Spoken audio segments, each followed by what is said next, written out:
Of all the dragons in ARK, which one do you believe is the strongest? The mighty lightning wyvern? What about the recently added ice variety? Or perhaps the dragon boss from the island? Wrong, because of course it is the Drakeling. And I know what you're thinking, that hugely depends on my definition of strong, right? I mean, sure, the loot you can get from the Drakeling chest is insane, but I'm not gonna be killing a boss with them anytime soon. Or am I? Because ladies and gentlemen, I am convinced that my Drakeling army is going to be able to rule over Ragnarok. Whether I am trying to hunt for gigas or complete artifact caves, I'm going to show you just how powerful the Drakeling really is. And what better way to achieve that than by taking on the mini bosses of Ragnarok in preparation for non-attack. But this wouldn't be a dragon themed episode if that was all I did. Of course I'm going to get my hands on every single type of wyvern as well, so join me as I make it my goal to become the king of dragons.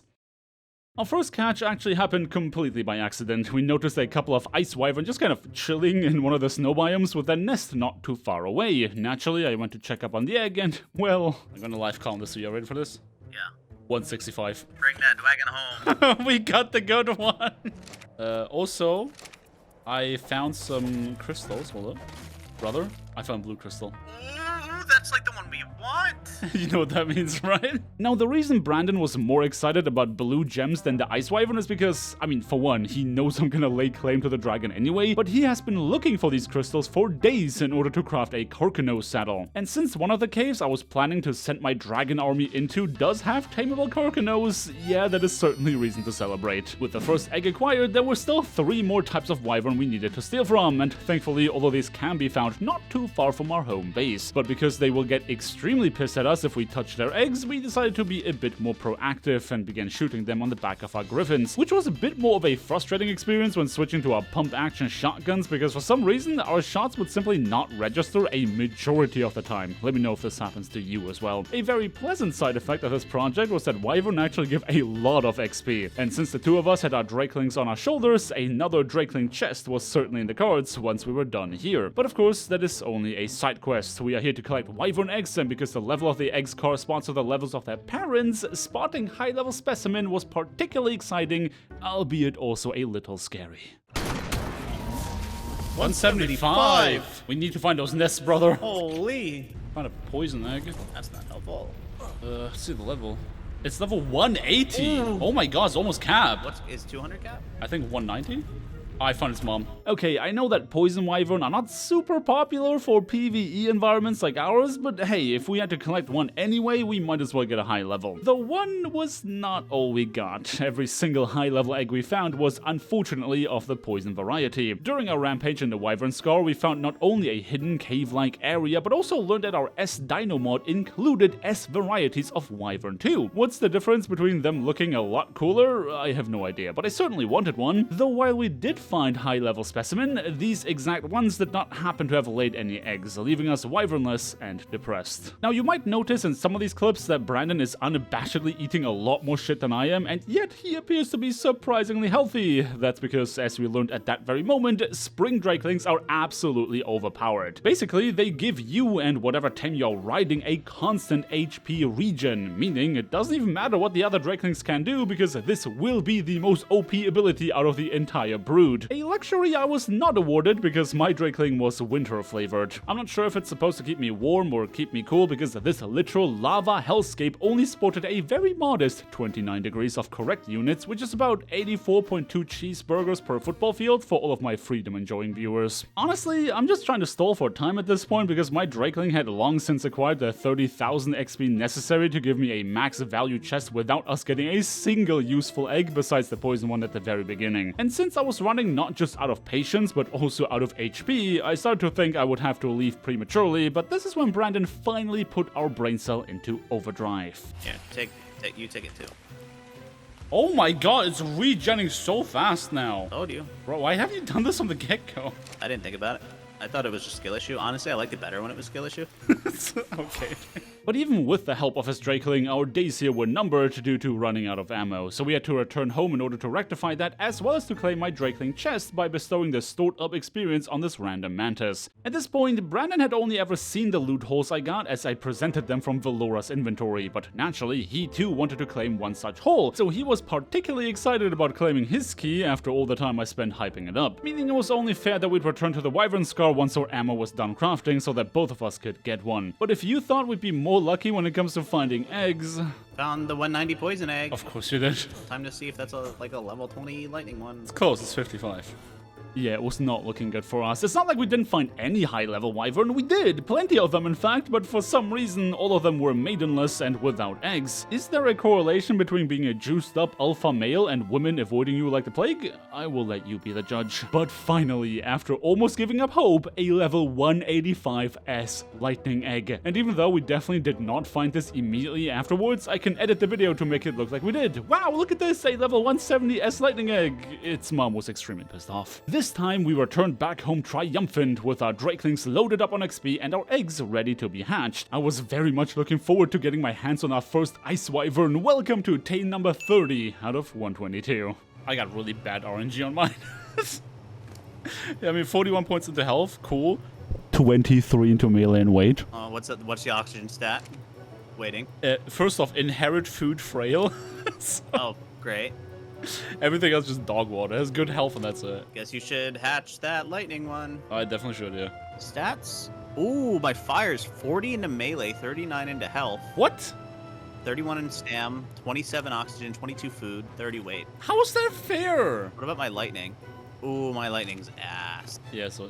Dude, okay, your fire's the only good one out of all the ones we got. Yeah. We're not counting poison, though. Like, poison's just not a real dragon. No, not a real dragon. You'd have to imagine this. Now, I really wish I could count every type of wyvern as their own species to go towards the taming goal, but according to Dodo Decks, all wyvern are classified as one species, and as such, the count remains at 30 out of 122.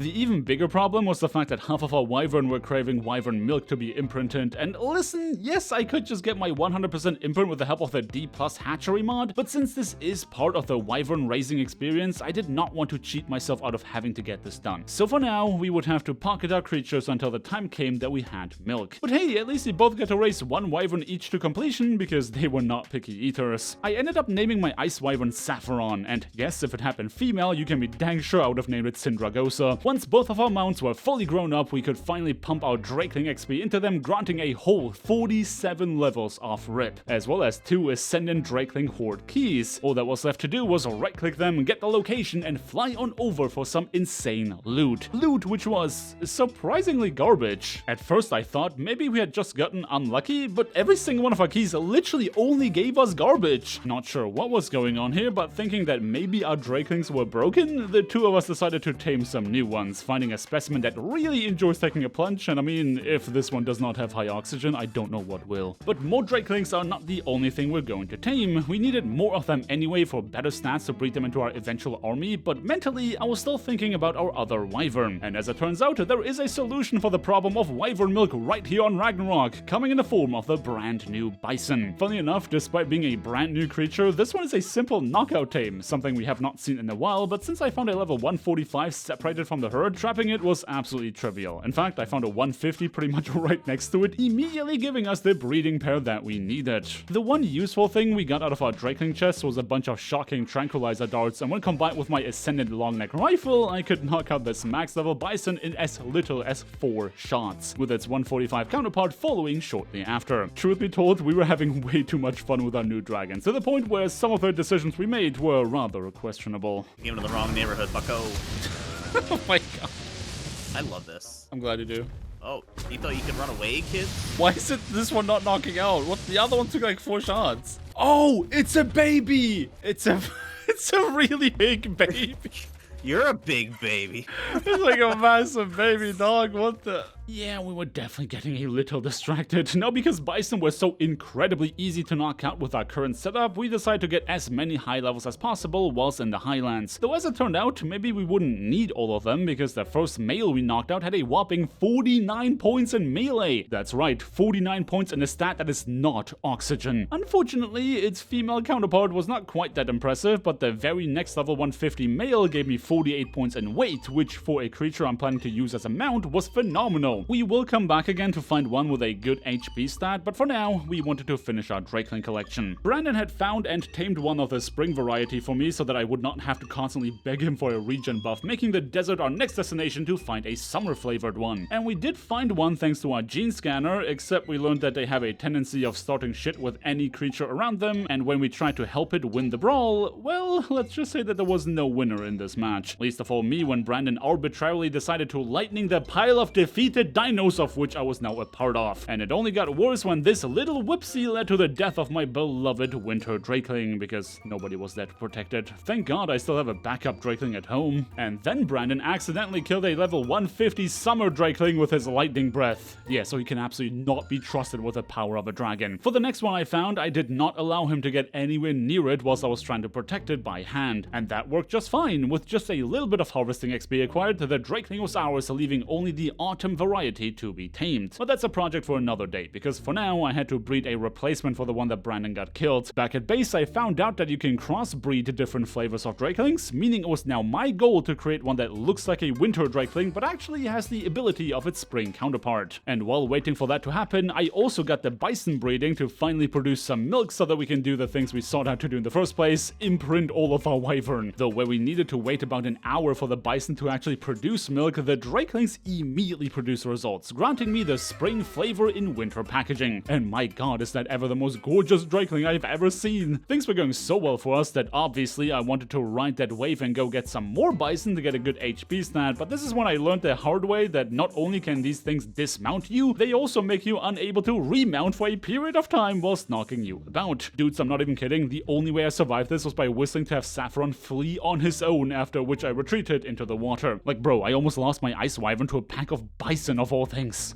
That's cringe. From that day forward, I was definitely a lot more careful about how I approached taming these things, and rest assured knowing that I did not get my legendary HP stat. And you might not know what happens to bison that don't deliver, but these things were about to learn. I ended up taming so many of these things that I struggled making enough ammunition to keep knocking them out, so I gambled some blueprints to get a better crossbow, and succeeded. Unprecedented levels of luck is something horrible is absolutely certain to happen. But that's a problem for future me, and I mean, screw that guy. Present me, however, was very busy, and he was about to show present Brandon everything I had achieved in the last couple of days. Good morning. Why are you always naked when you wake up? Like, where does your gear go? It's hot in my gear. You have not considered thermal insulation when you put that together. No, I just look cool. Yeah, there's also no air conditioning in here. All right, I got a lot to show you. Come, go. Meet my brand new griffin, Bright Claw. Ooh. Ain't she flipping gorgeous? Yeah, she is. I have a surprise for you. Okay. You also have a new griffin. Ooh. Oh, yeah? Go check it out. It's all yours. Oh, that thing is awesome. Shit. I didn't know they came in this color. I know. Neither did I. Neither did I. That thing is dope. What? And it gets even better if you look at its inventory. It doesn't only have a ton of spoiled meat, but 51 levels. Okay. Buddy, come here, give me a hug. Oh, you know how to treat a lady. Thank you so much. This guy's dope. This is all going into melee. Holy! As you can see, I finally got around to doing the things this whole series is for, doing cool projects with the creatures we tame. Brightclaw and Ryusei were just one part of that. I had an army of bison currently breeding for mutations as well, and naturally, I did not forget what this episode is about either. This, my friend, is what I've come up with as a very loud solution to our problem of trying to get through the caves. Okay. This is my cave army. Oh, Jesus. This will be cool. I'm gonna bring 20 Drakelings into the cave and see if I can clear it without a cave. Good luck, bud. Needless to say that Brandon was not convinced, but that's okay, because this time I'm only going to subject myself to that torture. Oh yeah, I also learned that while bison milk cannot be stored in a fridge, you can massively increase its spoil timer in your Ice Wyvern's inventory, meaning we could not only imprint our actual most powerful wyvern, but also have as much milk on demand as we wanted. Now, because I was actively breeding flyers and having a breeding explosion with something that is a pain in the ass to kill would be annoying, I decided to make a bit of an upgrade to our hatching house. Something Brandon immediately took advantage of once his fire wyvern Furna was all grown up and in need of some of that sweet XP. With absolutely no regards to Whiny's and my well-being, mind you. Now, our wyvern were not the only thing that needed upgrading. If we want to get these caves done, making sure our equipment is up to par was an absolute necessity. So after downing a crafting skill potion, he went to work to get us these upgrades. 379. That's these. That's these, yeah. 438! Alright, now the crossbow. Now the crossbow. Alright, 2 of them? 2 of them. Alright, I'm making 2 right now just to see. Okay. That's a based crossbow already. I upgraded that. Oh my god! 441! 100%? That's insane. Bro, your crafting skill luck is crazy. Heck yep. 340. That's not bad. It's still better than That's mine. not bad. So, That's not bad. Yeah. And with that, we were almost ready to take our Drakeling army into the caves. But a few things were still missing. Since Brandon did not feel comfortable running the caves on foot, he wanted to get his hands on a Thyla and a Baryonyx, whilst I still needed to find another high-level Otter to breed with our current one. You know, since they can carry multiple artifacts in their inventory, and we don't want to have to run these caves more often than necessary. I actually ended up finding a level 150 very close to home, but with a whopping 52 points in oxygen, it was not only useless, but as it turned out, also the wrong gender. I also spent way too much time trying to get this S variant of a female otter, because even though I didn't need it, it did look really cool, but for some reason, whenever these things decide to just sit at the bottom of a body of water, the prompt to feed them really struggles to show up. And since somebody at Wildcard decided that this prompt should be the same as the prompt to let go of the fish you need to tame it, yeah, I was definitely struggling to get this done. A problem I did not have with this level 145 male. Back at base, Brandon had already delivered his first catch of the day in this Thyla, making that tame number 32 out of 122. And the stats are actually pretty decent, so I got started on breeding my otters before teaching Brandon how to stack combine his Thylas. But because he never had to deal with a breeding system in ARK, he just so happened to make some uncomfortable observations. This is an incremental step, and it's good that it's a female because you can breed it immediately once it's grown up. So now the chance of getting a perfect is higher because there's less bad stats for it to pull from. So we're gonna breed this guy with its brother father, or this girl with its brother father. Please stop saying it like that. I mean, that's what it is. I know that's what it is. Nobody wants to talk about it in ARK. I know it's messed up, okay? We all want mutated dinos. Oh, I'm just saying. Yeah, it's best not to think about the details. Either way, thanks to our boosted breeding settings and the help of our Spring Drakelings regeneration buff, getting our creatures up and ready was a very painless process. Meaning, gamers, we are finally ready to take our Drakeling army on their maiden voyage. Immediately revealing one of the many flaws with our strategy. According to my claims, the Drakeling might be the strongest dragon, but it certainly is not the fastest. We were lucky that the first cave we wanted to clear was not very far from home, but boy howdy did it ever take a painfully long time to get them over there, with me constantly having to wait for them to catch up. But catch up they did, and we finally got to enter the cave. Using his brand new Thyla, Brandon wanted to show us how it's supposed to be done, but now it was time to put my army to the test. Oh my god! That thing's got obliterated. They just ate it instantly. Holy. Oh my, that was a 150. Maybe this is not as stupid as I thought. Maybe not. Maybe this is like legitimately good. Gamers? Holy! That was a 150 Megalania, what the? Ladies and gentlemen, contrary to my bug army, my Drakeling soldiers had no issue following commands, and even more importantly, they slapped. But some obvious problems did arise pretty much immediately. You know, you'd think with them being able to fly that they would have the whole of 3 dimensions to get around obstacles. However, what that really means is just that they have 1 more dimension to get stuck on, meaning the biggest problem was constantly having to check that they were still following me. jeopardy. Though let's not forget our very important side mission. Brandon wanted a karkinos, and as fate would have it, we stumbled upon a level 145 specimen. Contrary to what I would have expected, Brandon did not present me with a karkinos trap, but instead a single foundation housing a cannon. Apparently, one cannon shot will be just as good as a whole bunch of catapult shots, which I thought was insane, but hey, it's his funeral, so I decided to play along. Alright, you ready? I don't have cannonballs, brother. There's one in there. Is that all I'm gonna need? Yeah, it only takes one. Okay. In the event that this does not work, what do we do? Put it down and find another. Are you serious? Is that your plan? These are all I brought. The others are in the dragons near the mouth of the cave. Hold on, I want to wait for it to make a go left so I can see if I can get it to come straight on. I have a reasonable degree of certainty that I'm gonna hit it. Go for it, I suppose. You missed. It was not as reasonable as I thought. It did not like that. Nope. It did not like that. Go again. Go again. Wait. I think if it... Wait, what? Let's go! Wait, no! Yeah, we knocked it out. There's no way that worked. Is it dead or is it knocked out? It's knocked out. What? I told you. That had no right to work. It only lost half its health. It just didn't. I'm mad.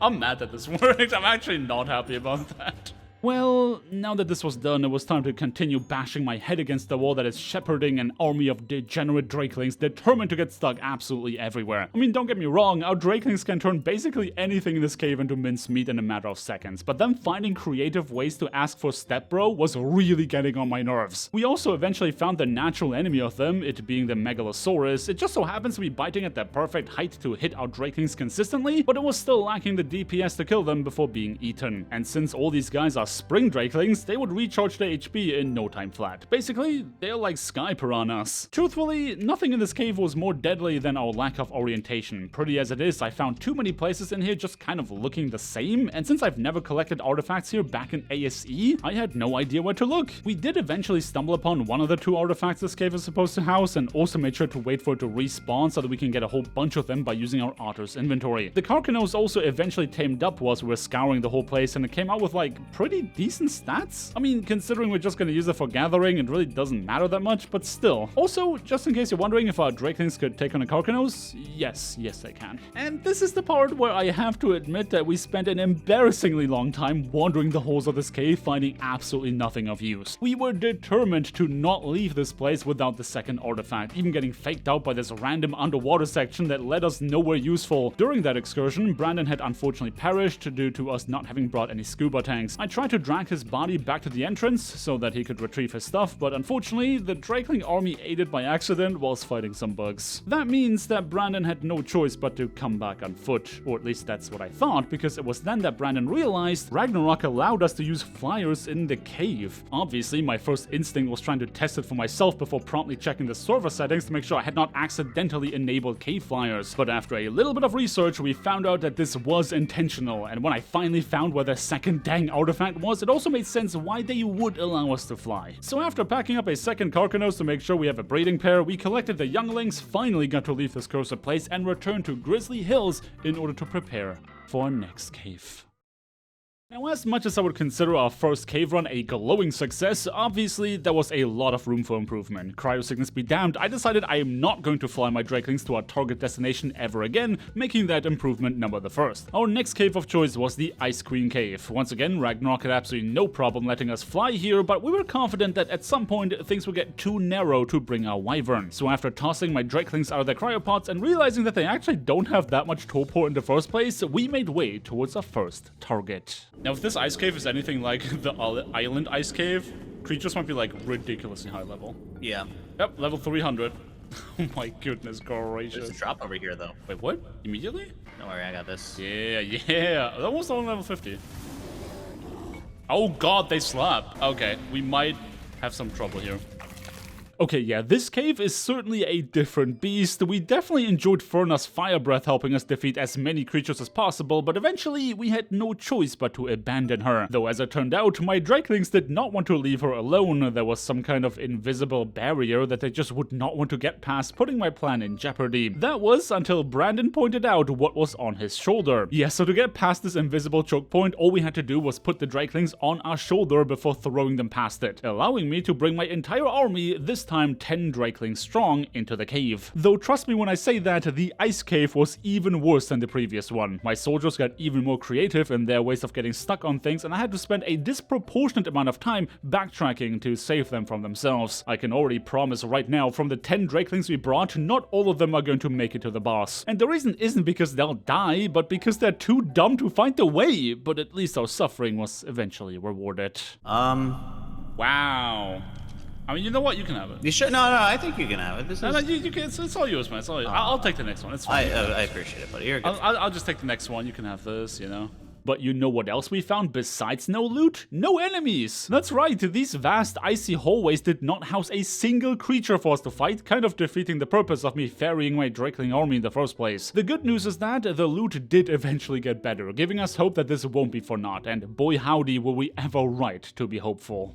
This is another dead endo. Is this one gonna be goated again?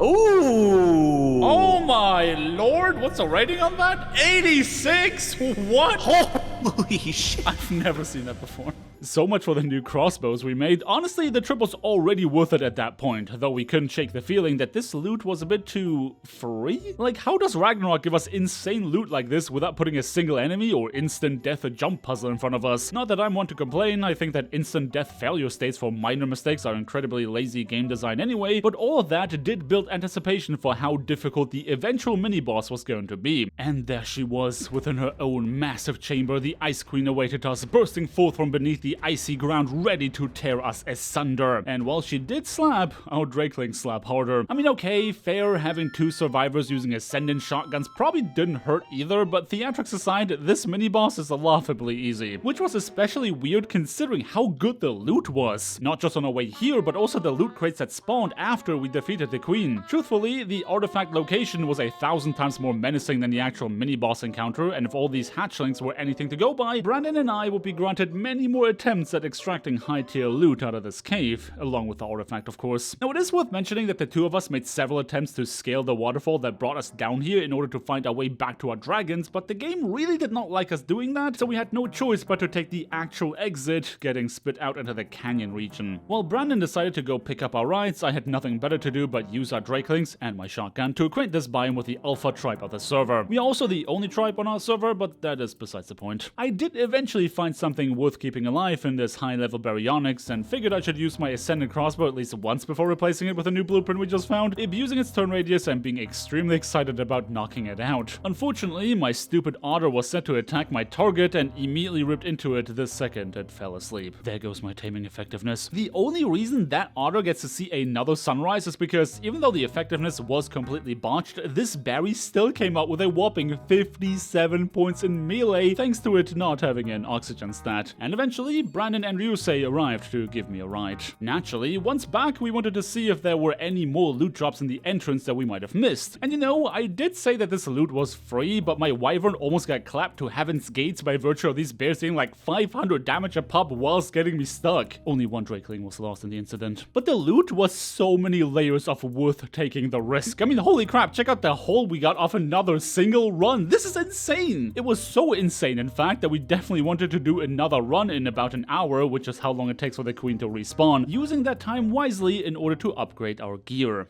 Okay, so what I'm gonna do is I'm gonna use the Ascendant Fabricated Sniper Rifle, because that one's way too expensive. So, best case scenario, we get an upgrade for the pump. Worst case scenario, we get nothing. But medium scenario, we get a fabricated sniper we can actually make. Okay. Alright, stable combine. Gamba. Gamba. Please. Big money, big money. I mean, I think it got more expensive. I think the durability is higher. I think it did. Oh no.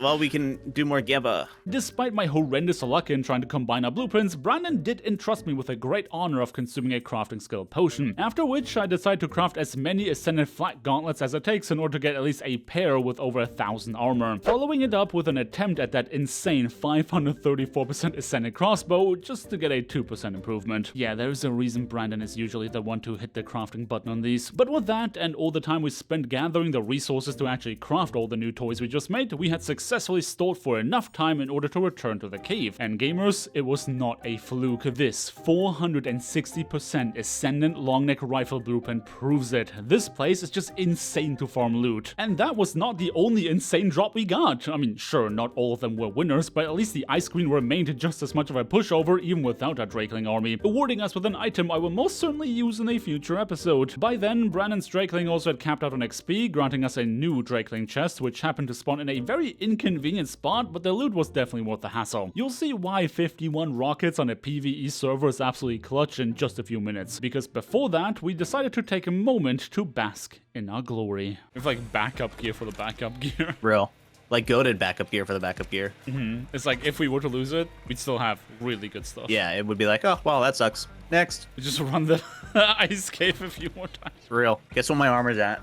2,700. 4,200. Oh, I got 1,800. What the hell? Yeah, needless to say that we definitely began to feel like a proper alpha tribe, even though we did not know at the time that this feeling would not persist. Because, ladies and gentlemen, it's time to take on the strongest mini-boss on Ragnarok inside the lava cave. And for those of you unfamiliar with this map, I know what you're thinking. This doesn't look like any lava cave I know. There's not even any lava. And that's because the devs decided to make us run a gauntlet of swamp creatures with the occasional break in form of completely useless drops in order to get to the lava portion. Thankfully, the two of us were armed to the teeth. I decided to hold off on bringing out the Drakelings until we got deeper inside, well knowing they would just get stuck everywhere anyway. Though there was certainly a sense of dread lingering at the back of my mind as I had to parkour my way around this place with all them helplessly sitting in my cryopods. In fact, if Brandon was to die to the lava right now, we would lose both of our wyvern, and if I was to die, we would lose all of our Drakelings. And I gotta say, man, for all the instant death BS that we had to handle in this cave, the loot was a lot worse than the ice cave.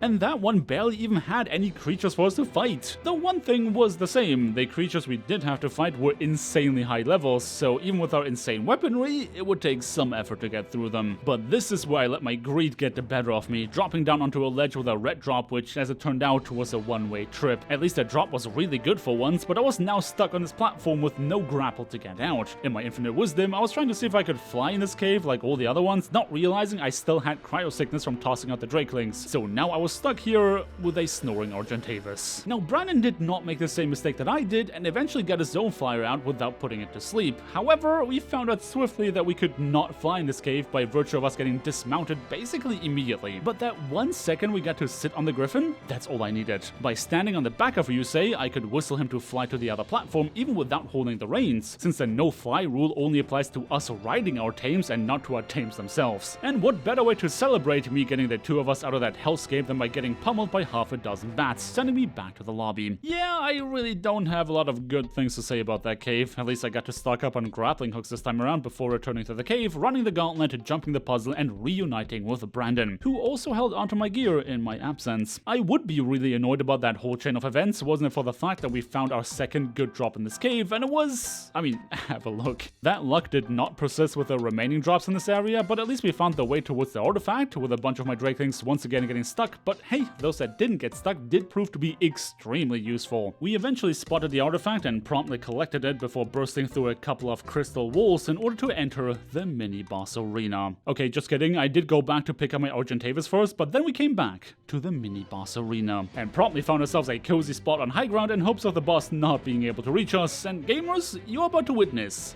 peak gameplay. That deals 60 damage? Are you serious? Yep, this absolute unit of a sponge only exists to soak up loads of damage. Recommended methods to defeat this thing include tech rifles and the Pyromane, quite possibly making this the most pay-to-win encounter on the entire map, which honestly is kind of rich coming from me considering the Drakeling is just as pay-to-win as the Pyromane, but honestly, screw the Pyromane. All my homies hate the Pyromane. With that said, only 2 of my own pay-to-win dinos actually ended up in the boss arena, and one of them just flew too close to the sun and got burned. Truthfully, just by virtue of how this encounter is designed, I'm not sure that having the full 10 or even 20 Drakeling army would have made that much of a difference. But for now, we had to get creative. Oh, my rocket broke. Should have spares, right? I don't. Wait, you don't? You said you were gonna bring them. No, I said there's 6. I'm gonna take 3. You should take 3. I didn't hear that part. Oh my god, here, take this. No, oh, my shooting with my gun does 102. What?